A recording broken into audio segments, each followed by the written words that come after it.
Now, over the years, the environmental campaigners at Just Stop Oil have become known for high-profile stunts like hurling soup over famous paintings, invading West End plays and even blocking the M25. Now the group say they will stop taking direct action because their demands over oil and gas have been met. Our correspondent Tom Summons reports on this story. Just Stop Oil have said about their campaign, it's not a popularity contest. This certainly wasn't. And it was the second time they'd thrown soup at Van Gogh's masterpiece.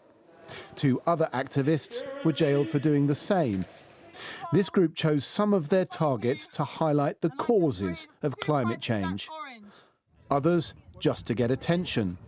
They took a deliberate decision to disrupt people's lives. It's dangerous for the stewards, the staff, all the members of the public as well. It's just, there's a time and a place for it. It's not here. Look at the queues. We are waiting to go to a train station to get a train home. We're going to miss our train.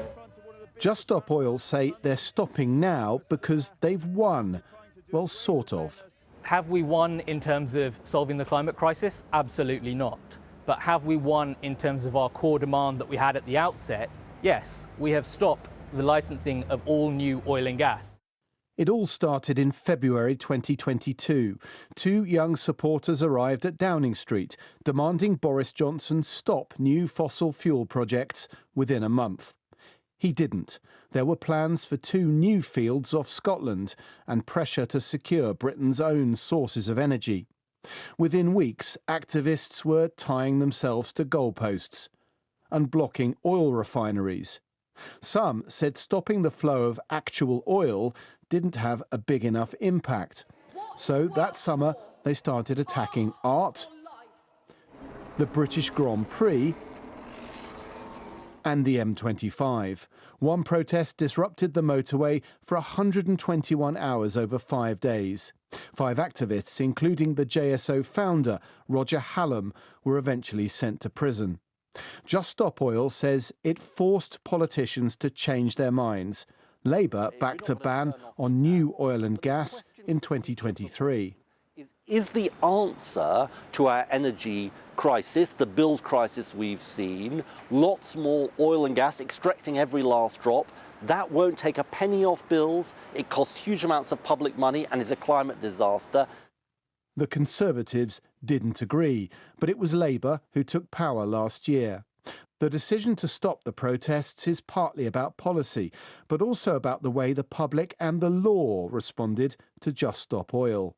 We have got a lot of people in prison or awaiting trial, and obviously that's significant, but there's not one of us prepared to give up. She says Just Stop Oil was opposed and misrepresented by fossil fuel companies, powerful think tanks and some in the media, but it was often supported by the public. Well, not always.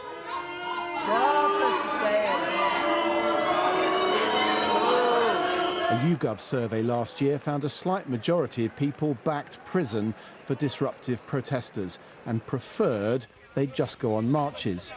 The Conservatives brought in tougher laws to reduce the disruption, but now admit direct action worked, on Labour at least.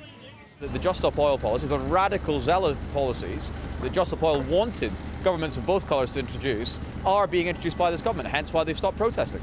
Direct action, of course, works, but it disrupts the lives and livelihoods of many thousands of people.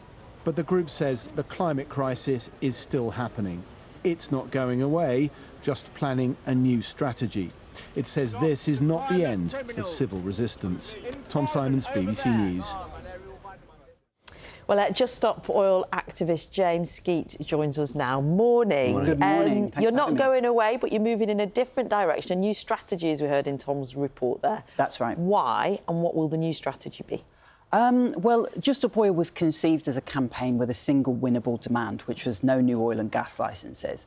And what we've seen the past 3 years is essentially we've dragged a very unsexy topic of new oil and gas licences, you know, from from the back end of the business pages onto the front pages, day after day, week after week, year after year. And that's really sort of opened the space in the political discourse where we've seen sort of more moderate factions of the environmental movement and indeed politicians come in and adopt our demand. So now now our original demand of no new oil and gas is actually government policy. So we feel that it's now time to move on to the next thing. We're going to be doing one final big protest in Parliament Square on the 26th of April. So, yeah, if anyone fancies joining us and perhaps coming along to heckle us as well, that's always welcome in a democracy. We'll be down at Parliament Square on the 26th of April. Now, let's talk a little bit about you and your involvement.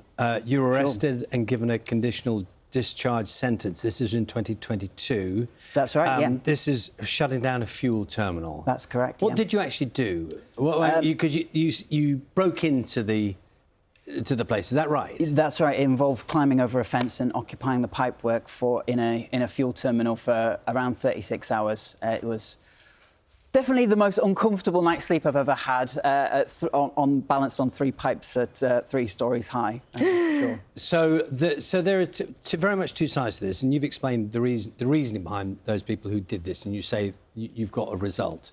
Absolutely. During that process, you'll be well aware that a lot of people got very upset. Yes. About what you did. Of course. Some of them about upheaval. Some of them we have heard people complaining about not being able to get along roads, theatres being interrupted. People have paid a lot of money. I mean, now that it's been declared, that direct action has been declared over, have you had any pause for thought as to whether or not there were bits of this that you think you and others got wrong? Well, you know, let's remember that popularity is not a prerequisite for achieving social change, right? The aim has never been to win support for Just Stop Oil itself. The aim is to draw attention to the very, very critical situation that we find ourselves in 2025 and really raise the consciousness around new oil and gas licenses. I'm well aware of that. We have been highly successful. My question was a more nuanced one, which is that people understand, they might agree with you, but they understand the reason why you've done it, to raise... But have you now, and what age are you? I'm 37. 37, and you've declared this part of the process over, the direct action over. Well, are there bits of it that you think maybe that people went too far, that got it wrong, that it tipped the balance in the wrong direction? I don't think so. I mean, I think there's research out of Bristol University that demonstrates that as much as people may not agree with us, they may not like us very much, people are generally smart enough to disassociate their negative feelings towards us from the issue of the very critical situation with the climate and the issue of oil and gas licenses. So by and large, your biggest reaction in society is like, I don't like these guys, you know, the way that going about things is wrong. But the fact of the matter is that the awareness of the issue itself, and let's bear in mind just how critical the situation is. You know, we're looking at, 2 billion people, forced out of the conditions suitable to support human life by 2030 and 1 billion people on the move by 2030. Okay. We have never seen that scale of disruption. What would you say to someone ever. Who says, I feel very strongly about the state of care homes, I feel very strongly about the state of special needs education, but what I don't do is destroy other people's property, what I don't do is stop other people getting from work. These are issues that are affecting many of the households watching this morning, just as much as concern for the future of the planet. Well, I mean, we didn't invent disruptive direct action, right? These are tactics that have been used by many groups throughout history, and if you open your history books, they've always been unpopular, right? In 1961, Martin Luther King was the most unpopular man in America. The suffragettes were roundly hated. The gay rights activists in the 80s and 90s were deeply, deeply unpopular, right? This is always the situation that we find ourselves in. Now, I don't like these tactics any more than you do, particularly having to come on here and explain it. It's not very enjoyable for me. But the fact is that they work, and I wish that wasn't the case. I wish there was another way. If everybody crossed the criminal line for their cause, there would be chaos. Well, I mean, let's look at what the real chaos is, right? OK, we're in a situation where the biggest threat to law and order and our way of life is the climate crisis, right? Let's not beat around the bush here. We're in a very, very critical situation. I know you both have children, right?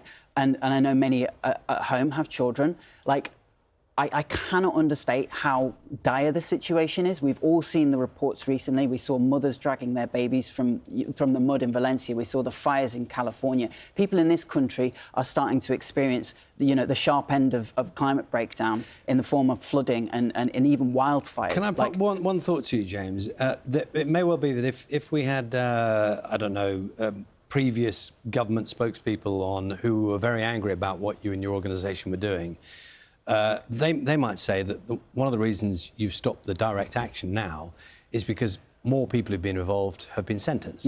More people have been caught, if you like, and paid a price for it. And that's one of the reasons why your organisation is going, do you know what, I don't know how many more people we can see locked up or have their lives changed in that way. Has that had a bearing on it? Well, our position's always been that whatever the state may throw at us in the form of repression is kind of insignificant in the grand scheme of things when we look at what's coming down the line in terms of unmitigated climate breakdown. Now, if the price to pay for ending new oil and gas licences, which I will reiterate is now government policy, is a few years in prison, then so be it. You know, every Just Stop Oil supporter has been accountable for their actions, and they've gone into these actions knowing that they will spend time in prison, right? And you know, I know people who've been told to expect 8 years in prison. They've not done that lightly. Then the reason that they've done it is because we're in a monstrously critical situation as a species. If your bar of success is that this is now government policy, if another issue comes around that you would like to see as government policy with this much passion,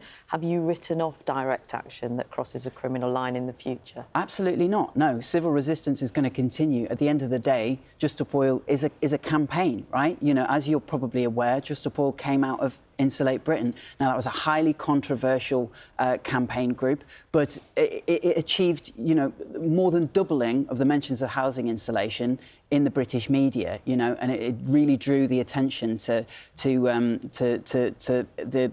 sort of energy hardship that people have in terms of paying for their bills.